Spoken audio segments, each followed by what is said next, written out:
प्यारे साथियों, आज की इस वीडियो में हम क्लास 10th बायोलॉजी का एक महत्वपूर्ण चैप्टर का एमसीक्यू देखेंगे। चैप्टर नंबर 8 का टॉपिक क्या है उसका एमसीक्यू देखेंगे। टॉपिक का नाम है पौधों में लैंगिक एवं अलैंगिक जनन। इससे संबंधित हम एमसीक्यू देखेंगे। यह एमसीक्यू साथियों 2011 से लेकर 2026 तक के जितने भी बिहार बोर्ड में पूछे गए हैं क्वेश्चन, ठीक ना, उन सभी को आप लोगों को बतलाएंगे। तो आइए बढ़ते हैं बिना देरी किए हुए क्वेश्चन की ओर। इससे पहले आप लोग चैनल पर नए हैं तो सब्सक्राइब जरूर कीजिएगा, अपने दोस्तों के साथ शेयर कर दीजिएगा। बढ़ते हैं पहला क्वेश्चन की ओर। पहला क्वेश्चन क्या है साथियों, मुकुलन द्वारा प्रजनन किसमें होता है? तो यीस्ट इसका सही आंसर हो जाएगा। दूसरा क्वेश्चन क्या है, पुष्पी पौधों में लैंगिक जनन होता है, कैसे होता है साथियों? तो फूलों द्वारा होता है, यही इसका आंसर हो जाएगा। बढ़ते हैं क्वेश्चन नंबर तीसरा की ओर, और यह बहुत ज्यादा वीवीआई क्वेश्चन है साथियों, जैसा कि आप लोग देख रहे होंगे, ठीक ना, क्योंकि देख सकते हैं 2014 इसमें पूछा गया, 2012 में, उसका 15 में, 17 में, 18 में, ऐसे करके पूछा गया। और क्वेश्चन क्या है साथियों, किस में अलैंगिक जनन मुकुलन द्वारा होता है? तो किस में होता है? ईस्ट इसका सही आंसर हो जाएगा। नेक्स्ट क्वेश्चन की ओर बढ़ते हैं। क्वेश्चन नंबर 4 क्या है, पुष्प का कौन सा भाग परागकण बनाता है? तो कौन हो जाएगा? पुंकेसर इसका सही आंसर हो जाएगा। नेक्स्ट क्वेश्चन की ओर बढ़ते हैं। क्वेश्चन नंबर 5 क्या है, हाइड्रा में प्रजनन की विधि निम्न में से कौन सी है? तो क्या हो जाएगा? मुकुलन इसका सही आंसर हो जाएगा। बढ़ते हैं क्वेश्चन नंबर 6 की ओर। क्या है, निम्नांकित में से कौन पुनरुद्र भवन का उदाहरण है? तो क्या हो जाएगा? हाइड्रा इसका सही आंसर हो जाएगा। नेक्स्ट क्वेश्चन की ओर बढ़ते हैं। क्वेश्चन नंबर 7, पुष्प का नर भाग है, कौन सा है साथियों? पुमंग इसका सही आंसर हो जाएगा। नेक्स्ट क्वेश्चन की ओर बढ़ते हैं। क्वेश्चन नंबर 8, अमीबा में अलैंगिक जनन किस विधि द्वारा होता है? तो विखंडन इसका सही आंसर हो जाएगा। नेक्स्ट क्वेश्चन की ओर बढ़ते हैं। क्वेश्चन नंबर 9 क्या है, फूल का कौन सा भाग फल में बदलता है? कौन सा भाग जो है? तो अंडा से इसका सही आंसर हो जाएगा। क्या है क्वेश्चन, फूल का कौन सा भाग फल में बदलता है? तो आंसर क्या हो जाएगा? अंडा से।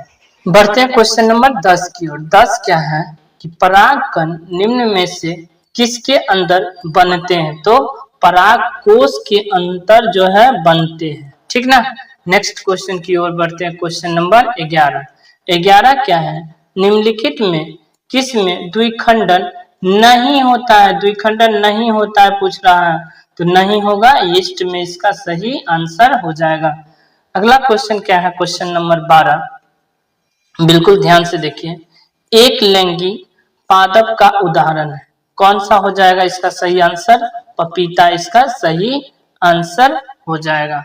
नेक्स्ट क्वेश्चन की ओर बढ़ते हैं। क्वेश्चन नंबर 13 क्या है, निम्नलिखित में किस में द्विखंडन होता है? इसमें पूछा था नहीं होता है, इसमें पूछ रहा है होता है द्विखंडन।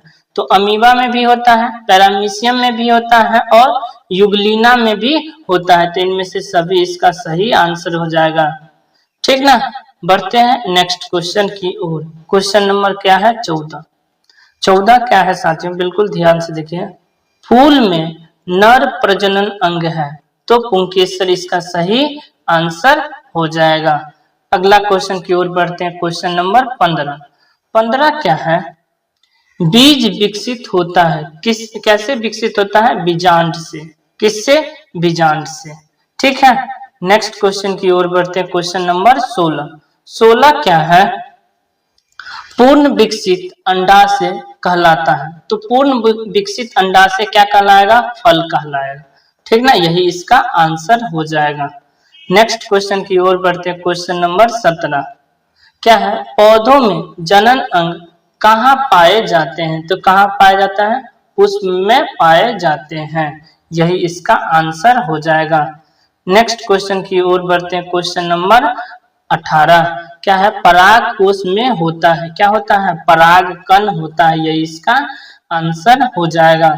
बढ़ते हैं क्वेश्चन नंबर 19 की ओर। 19 क्या है, निम्नलिखित में से कौन कृत्रिम कायिक प्रबंधन की एक विधि है? तो क्या हो जाएगा, कलम लगाना हो जाएगा, दाब कलम हो जाएगा, और कलम जो है बंधन, यह सभी इसका सही आंसर हो जाएगा। बढ़ते हैं क्वेश्चन नंबर 20। 20 क्या है, अलैंगिक जनन की विधि है, क्या है, बीजाणु जनन भी हो जाएगा, मुकुलन भी हो जाएगा और विखंडन, यह तीनों हो जाएगा, यानी इनमें से सभी इसका सही आंसर हो जाएगा। अगला क्वेश्चन 21। 21 क्या है, वर्तिका भाग है, किसका भाग है, तो जयांग का भाग है, क्या हो जाएगा, जयांग का भाग है। नेक्स्ट क्वेश्चन की ओर बढ़ते हैं, क्वेश्चन नंबर 22 क्या है, द्विखंडन पाया जाता है, किसमें पाया जाता है, तो जीवाणु में पाया जाता है, यही इसका आंसर हो जाएगा। बढ़ते हैं क्वेश्चन नंबर 23। 23 क्या है, आलू में कायिक प्रबंधन होता है, कैसे होता है, तना द्वारा होता है, यही इसका आंसर हो जाएगा। अगला है 24। उभयलिंग जीव का उदाहरण है, कौन हो जाएगा, हाइड्रा, इसका सही आंसर हो जाएगा। नेक्स्ट है 25। 25 क्या है, पत्तियों द्वारा कायिक प्रबंधन का उदाहरण है, तो क्या हो जाएगा, बायोफाइलम जो है इसका सही आंसर हो जाएगा। Question number 26। 26 क्या है, पुष्प का नर जननांग कहलाता है, यानी कि पुष्प के नर अंग को क्या कहते हैं, तो पुंकेसर कहते हैं, यही इसका आंसर हो जाएगा। तो आज की इस वीडियो में हमने 1 से लेकर टोटल 26 तक प्रश्न देखे हैं, और यह जो जितने भी प्रश्न है साथियों, बिहार बोर्ड के किसी न किसी वर्ष पूछे गए हैं, जैसा कि आप लोग यहाँ देख सकते हैं 2025, 26 इस टाइप से पूछे गए हैं। साथियों आप लोग इसे अच्छे से याद कर लीजिएगा, कॉपी में नोट डाउन रहेगा तो रिवीजन करने में आसानी होगा, तो इसे लिख भी लीजिएगा। मिलते हैं नेक्स्ट वीडियो में नेक्स्ट पार्ट के साथ। अभी के लिए इतना ही। चैनल पर नए हैं तो सब्सक्राइब जरूर कीजिएगा। जय हिंद।